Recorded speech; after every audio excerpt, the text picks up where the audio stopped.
What happens when a billionaire pretends to be poor to test his family, but instead uncovers secrets that will break your heart and make you laugh at the same time?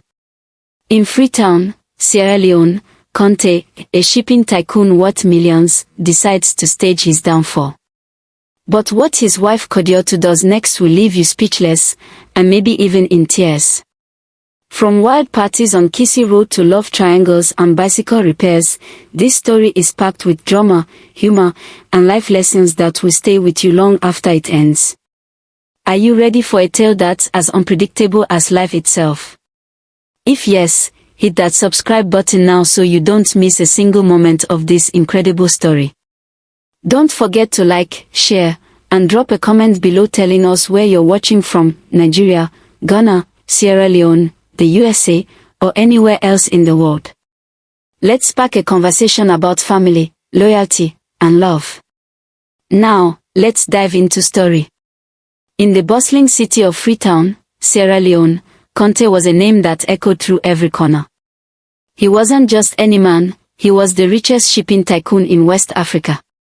His empire stretched from Kissy Port to international waters, and his wealth was legendary. People called him Conteh the Magnificent, but behind closed doors, something troubled him deeply. One evening, as Conteh sat in his luxurious penthouse overlooking the Atlantic Ocean, he sighed heavily.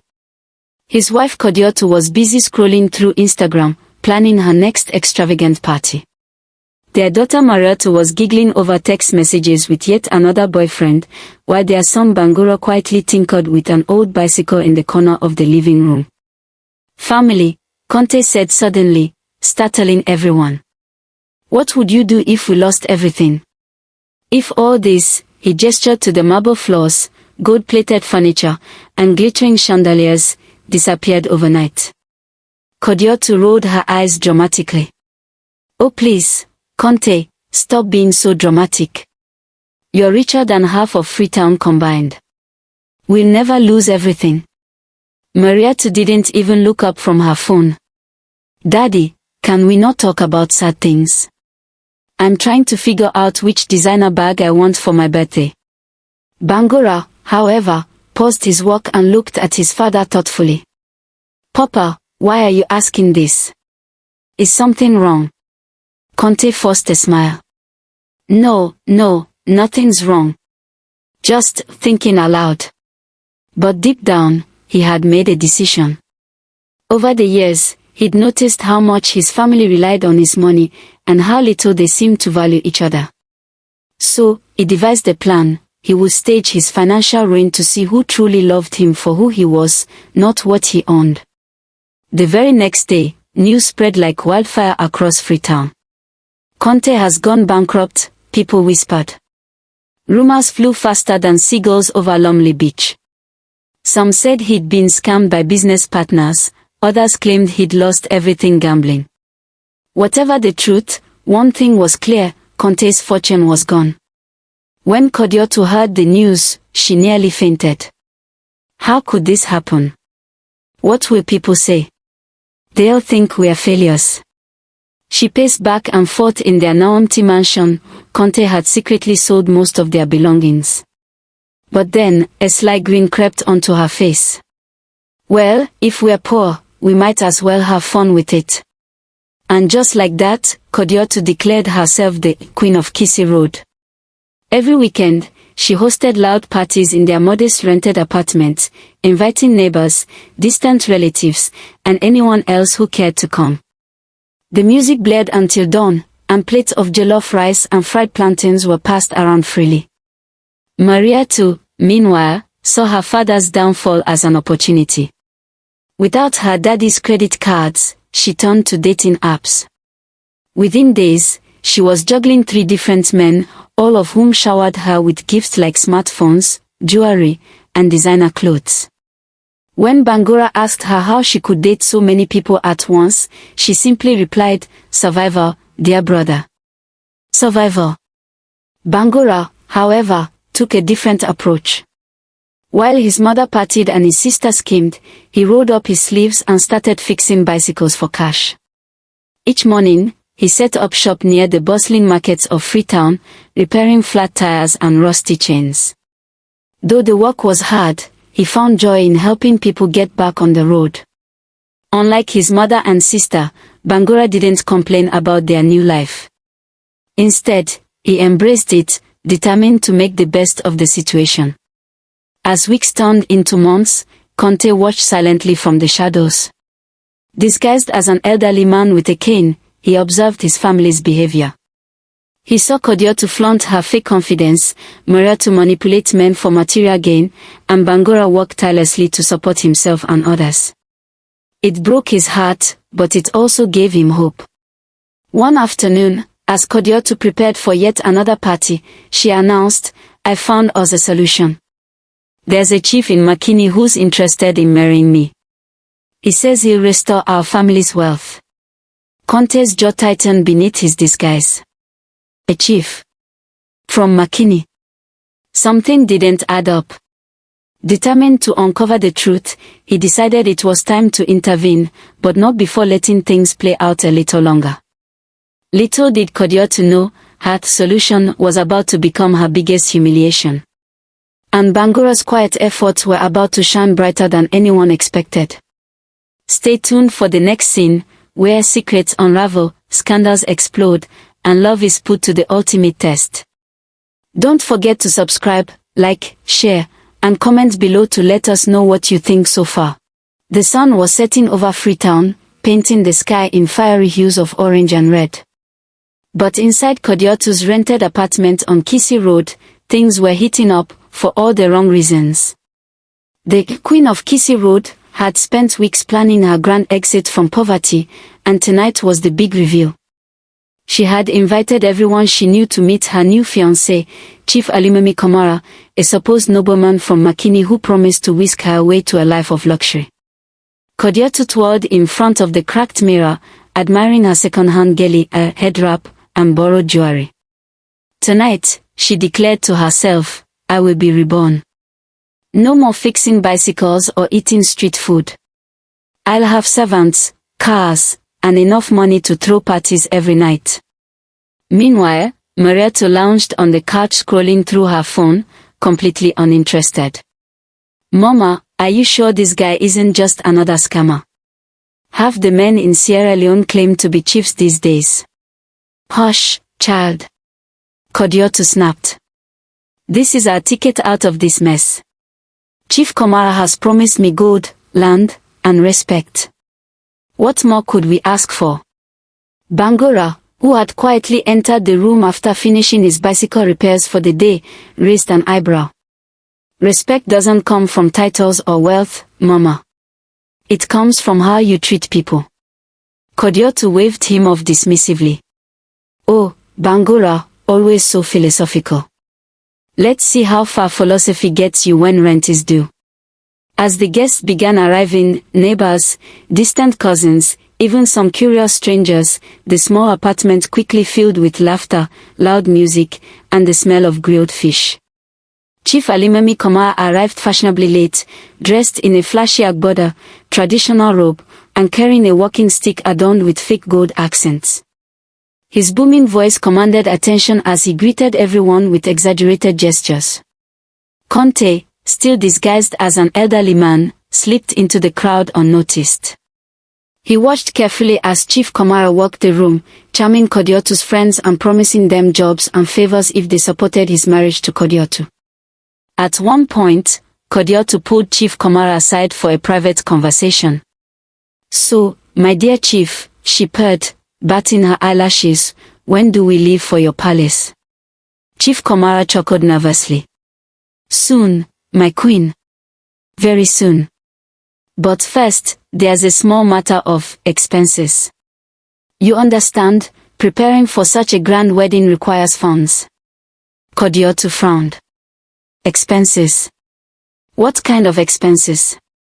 "Well," he hesitated, glancing around to ensure no one was listening too closely, "there are fees for registering the marriage, buying gifts for village elders, and securing permits. Perhaps your family can contribute a little." Conteh clenched his fist under his disguise. This man wasn't a chief, he was a con artist preying on desperate people. Conteh couldn't believe Kadiatu had fallen for such an obvious trick. Still, he decided to let the charade continue a bit longer, curious to see how far she'd go. Later that night, after most of the guests had left, Kadiatu gathered her children in the living room. "Listen carefully," she whispered conspiratorially. "I need both of you to help me raise money for the wedding. Bangura, sell some of those bicycles you've been fixing. And Mariatu, sweetie, maybe you can convince one of your boyfriends to lend us some cash."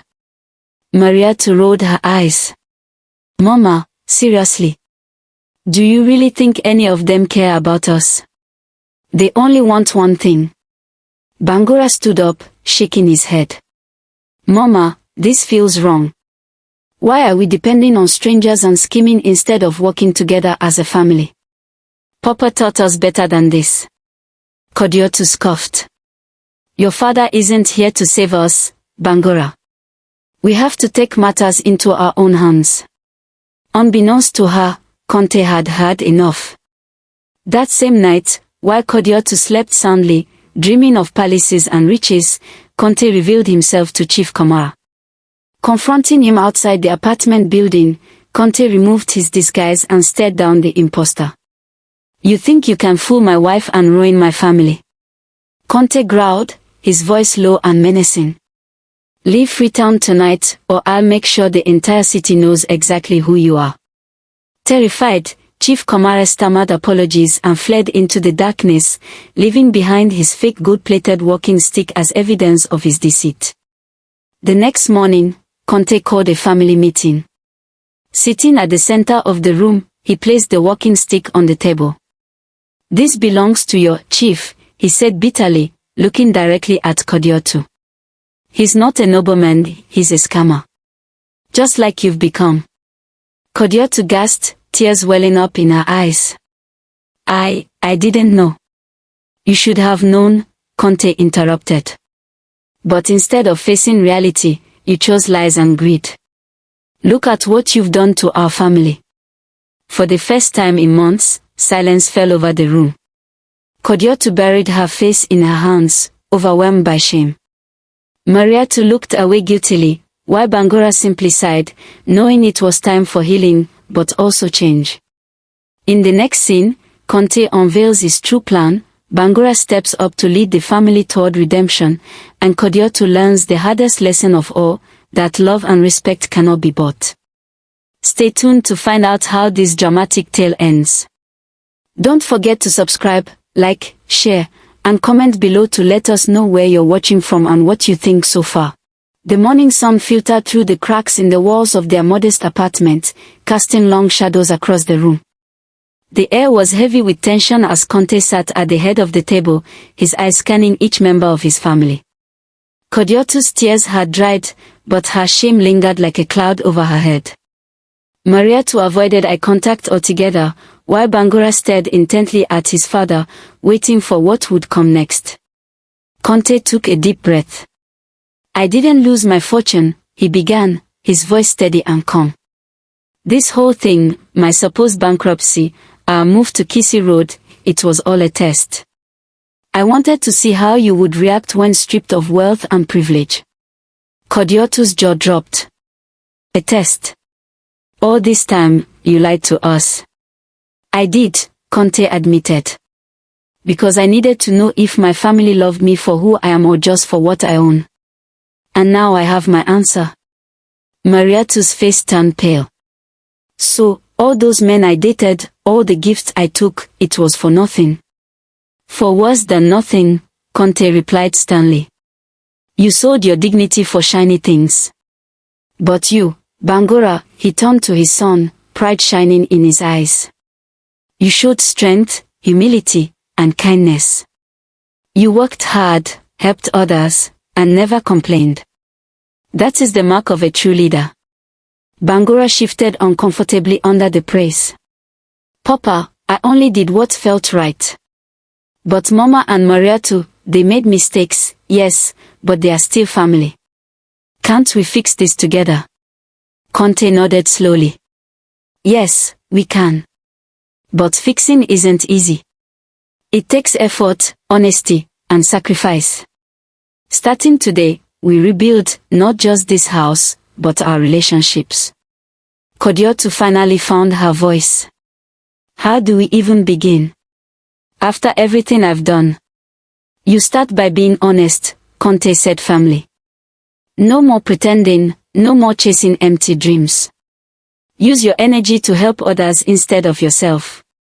And maybe, just maybe, people will respect you again, not because of titles or money, but because of your actions. Inspired by his father's words, Bangura stepped forward. Papa, I've been thinking about something. What if we use some of your wealth, not to spoil ourselves, but to build something meaningful? Something that helps the community. Conteh raised an eyebrow. Go on. There are so many kids in Freetown who need skills to survive, Bangura explained. I could teach them how to fix bicycles, repair electronics, or even start small businesses. We could turn part of our old warehouse near Lumley Beach into a community center. A place where people learn, grow, and support each other. Mariatu packed up slightly. Maybe I could teach social media marketing. Some of these young people could use guidance on building brands online without falling into traps like I did. Even Kadiatu looked intrigued. And I could organize events.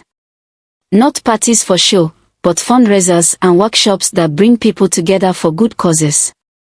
For the first time in months, Conteh smiled, a genuine, heartfelt smile. That's exactly the spirit I've been hoping to see. Let's make it happen. Over the next few weeks, the Conteh family transformed. With Conteh's resources and Bangura's vision, the old warehouse became a thriving hub of activity. Kids gathered daily to learn practical skills from Bangura, while Mariatu mentored teenagers on using technology responsibly. Kadiatu organized weekly events, inviting local leaders and entrepreneurs to speak. Slowly but surely, the Queen of Kissy Road earned back the respect she had lost, not through flashy parties, but through genuine contributions to her community.